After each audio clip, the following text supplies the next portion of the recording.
తీసుకొచ్చి అధికారంలో ఉన్న పదవులతో అలంకరించి గౌరవించిన మహానుభావుడు నందమూరి తారక రామారావు గారు. ఎన్నెన్నో కార్యక్రమాలు. మరి చంద్రబాబు నాయుడు గారు విద్యకు ముఖ్యంగా ప్రాధాన్యత ఇచ్చారు. ఎందుకంటే ఇక్కడ ఉన్న ఎవరైతే బొత్స సత్యనారాయణ గారు ఉన్నారో విద్యాశాఖ మంత్రి కాబట్టి కొంచెం విద్య అంటే ఏంటో కొంచెం తెలియాలి ఆయన. ఎందుకంటే ఆయన మాట్లాడేది ఎవరికి అర్థం కాదు. ఏదో అర్థం కాదు అసలు ఏం మాట్లాడుతున్నాడు.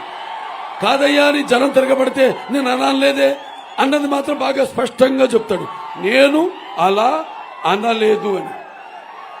అది విద్యకు సంబంధించింది కాబట్టి ఆనాడు ఎన్టీ రామారావు గారు మరి గురుకుల పాఠశాలలు అయితే ఏమి, లేకపోతే కేంద్ర విద్యాలయాలు అయితేనేమి, సంక్షేమ హాస్టల్స్ అయితేనేమి, మహిళా యూనివర్సిటీ మహిళలకి తిరుపతిలో పద్మావతి విశ్వవిద్యాలయం అయితేనేమి, ఇలాంటివి ఎన్నెన్నో కార్యక్రమాలు మహిళల అభ్యున్నతి కోసం చేశారు. విద్య కోసం చంద్రబాబు నాయుడు గారు కూడా ముందు ప్రాధాన్యత విద్యకే ఇచ్చి, అలాగే ఆయన 1 కిలోమీటర్కి ప్రాథమిక పాఠశాల, 3 కిలోమీటర్లకి అప్పర్ ప్రైమరీ, 5 కిలోమీటర్లకి ఒక హై స్కూలు, అలాగే మండలానికి ఒక